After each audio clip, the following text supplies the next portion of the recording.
June 18వ తారీఖున మనకు ఏకాదశి రానుంది. ఈ ఏకాదశినే జ్యేష్ఠ ఏకాదశి అని పిలుస్తూ ఉంటారు. ఈ ఏకాదశి అంటే విష్ణుమూర్తి లక్ష్మీదేవిలకి చాలా ఇష్టం.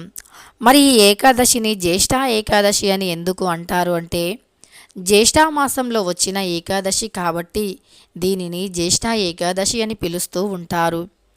ఈ ఏకాదశి చాలా ప్రత్యేకమైనటువంటిది. శనీశ్వరుని దుష్ప్రభావాలను తొలగించుకోవటానికి సులభమైనటువంటి పరిహారాలు చేసి మనం మంచి ఫలితాలను పొందడానికి అనుకూలంగా ఉంటుంది. ఈ ఏకాదశి రోజున ఇంట్లోకి కేవలం 10 రూపాయలు పెట్టి ఈ ఒక్కటి తెచ్చుకుంటే చాలు. శాశ్వతంగా లక్ష్మీదేవి విష్ణుమూర్తుల అనుగ్రహం మీ సొంతం అవుతుంది. సహజంగా ఏకాదశులు అనేవి ప్రతి నెలలో 2 వస్తూ ఉంటాయి.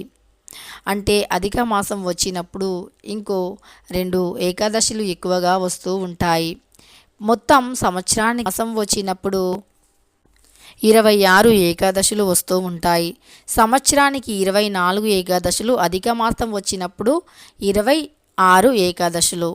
అయితే ఈ ఏకాదశులు చాలా ప్రత్యేకమైనటువంటివి. ఇంట్లో ఆర్థిక కష్టాలు ఉండకుండా ఉండాలి అంటే ప్రతి ఏకాదశికి ఉపవాసం పాటించాలి. లక్ష్మీదేవి విష్ణుమూర్తుల నామస్మరణం చేస్తూ ఉండాలి.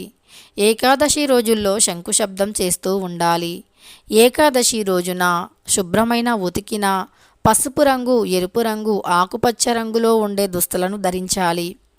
అలానే ఏకాదశి రోజున దాన ధర్మం చేయటం ఉత్తమ ఫలితం ఇస్తుంది. అలానే ఏకాదశి రోజుల్లో ఎవరిని నిందించకుండా బాధ పెట్టకుండా ఉండాలి. వీలైనంత వరకు తక్కువగా మాట్లాడి ఎక్కువగా దైవనామ స్మరణను మనం చేస్తూ ఉండాలి. ఇలా చేయటం వల్ల మన కష్టాలు తొలగిపోతాయి, డబ్బు పెరుగుతూ ఉంటుంది, ఆర్థిక సమస్యలు తొలగిపోతాయి. అలానే ఏకాదశి వంటి ప్రత్యేక రోజులలో ఇంట్లోకి ఇది ఒక్కటి తెచ్చుకుంటే గనక మన సంపద అంతకంత ఖచ్చితంగా పెరుగుతుంది. ఏకాదశి అంటే విష్ణుమూర్తికి లక్ష్మీదేవికి ఇష్టం. ఏకాదశి రోజున ఉపవాసం పాటించి ఎందరో మంది మహారాజులు పూర్వకాలంలో వారు యుద్ధాలకు వెళ్ళి ఆ యుద్ధంలో గెలిచి రాజ్యాలే పొందినట్టు పురాణాలు శాస్త్రాలు చెబుతున్నాయి. అందుకే ఏకాదశి ఉపవాసానికి అంతటి ప్రాముఖ్యత. సంతానం లేనివారైనా ఉద్యోగం, విద్య, వ్యాపారం వీటిలో ఎవరైనా విజయం పొందాలి అన్నా, లేదా ఆర్థిక సమస్యలు తొలగిపోవాలి అన్నా, ధనపరమైన సమస్యలు పోయి డబ్బు చేతిలో నిలవాలి అన్నా ఏకాదశి రోజున ఇంట్లోకి ఇది ఒకటి తెచ్చుకోండి. ఏకాదశి రోజున సూర్యోదయానికంటే ముందే నిద్ర లేవాలి. ఇల్లు వాకిలి శుభ్రం చేసుకొని వాకిట్లో తప్పనిసరి అందమైన పెద్ద ముగ్గులను పెట్టాలి. ఎందుకంటే లక్ష్మీదేవికి ముగ్గులు అంటే చాలా ఇష్టం. ముగ్గులు వేయటం వల్ల అమ్మవారు ఇంట్లోకి వస్తారు.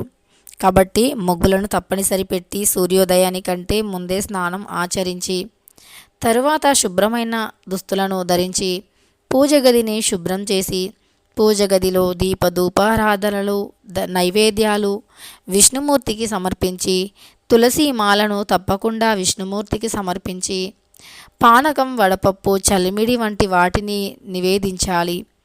ఇలా పెట్టిన ప్రతి దాంట్లోనూ ఖచ్చితంగా ఒక తులసి ఆకు అనేది ఉండాలి. విష్ణుమూర్తికి తులసి ఆకు చాలా ఇష్టం. అలానే రాగి ఆకు చాలా ఇష్టం. రాగి ఆకు పైన పిండి దీపాన్ని ఏకాదశి రోజున వెలిగించాలి. ఏకాదశి రోజున రాగి ఆకుని కొయ్యకూడదు. కింద రాలిన రాగి ఆకుని మాత్రమే తీసుకురావాలి.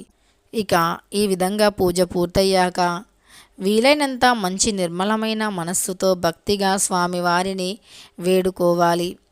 ఆ రోజంతా కూడా స్వామివారి నామస్మరణ చేయటం కానీ, విష్ణుమూర్తి అష్టోత్తరాలను చదువుకోవటం కానీ, లక్ష్మీదేవి యొక్క కనకదార స్తోత్రాన్ని చదువుకోవటం కానీ చేయాలి. ఇలా చేస్తే మీ సంపద 100% పెరుగుతుంది. మీ డబ్బు అంతకంత రెట్టింపు అవుతుంది. మీ కష్టాలు మిమ్మల్ని వీడి వెళ్ళిపోతాయి. ఇక ఏకాదశి రోజున మరి ఇంట్లోకి ఏ ఒక్క వస్తువుని 10 రూపాయలతో ఇంట్లోకి తెచ్చుకోవాలో ఇప్పుడు తెలుసుకుందాం.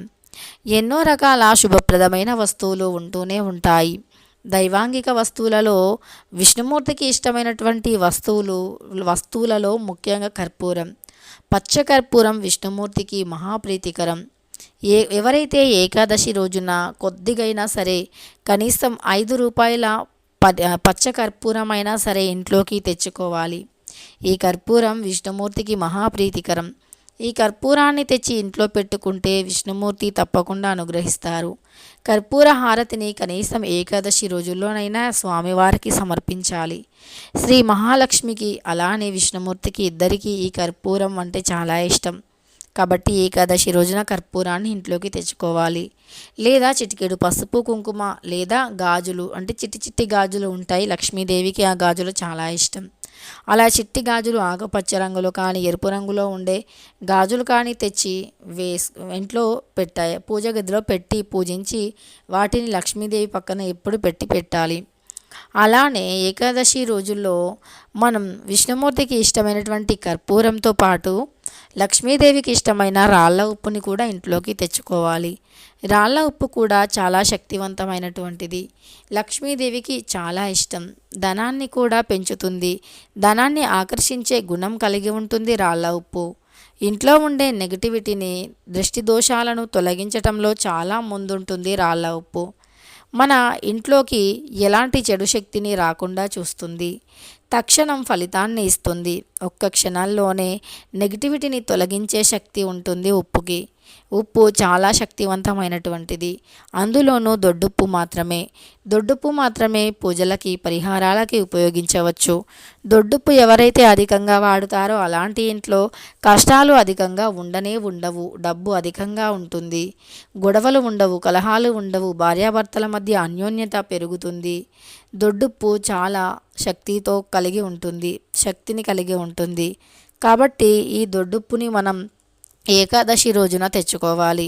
ఏకాదశి రోజున దొడ్డుప్పుని తెచ్చి దానిని పూజ గదిలో పెట్టి పూజ పూర్తయ్యాక తీసి దానిని పక్కన పెట్టి ఎప్పుడైనా ఏవైనా పరిహారాలు చేయాలి అన్నప్పుడు దానిని ఉపయోగించవచ్చు. లేదా వంటల్లో కూడా ఉపయోగించవచ్చు.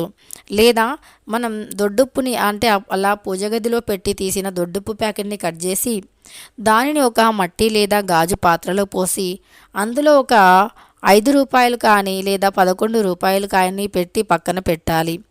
అలా పెట్టడం వల్ల మనకు డబ్బు అనేది అంతకంత ఆకర్షింపబడుతుంది. మూసుకుపోయిన ధనద్వారాలు తెరుచుకుంటాయి.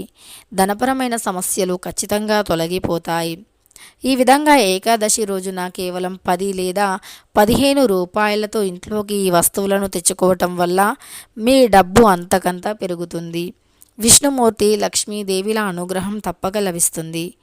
తెలుసుకున్నారు కదా ఏకాదశి రోజున 5 రూపాయలు లేదా 15 రూపాయలతో ఇంట్లోకి ఏది తెచ్చుకోవాలి అని.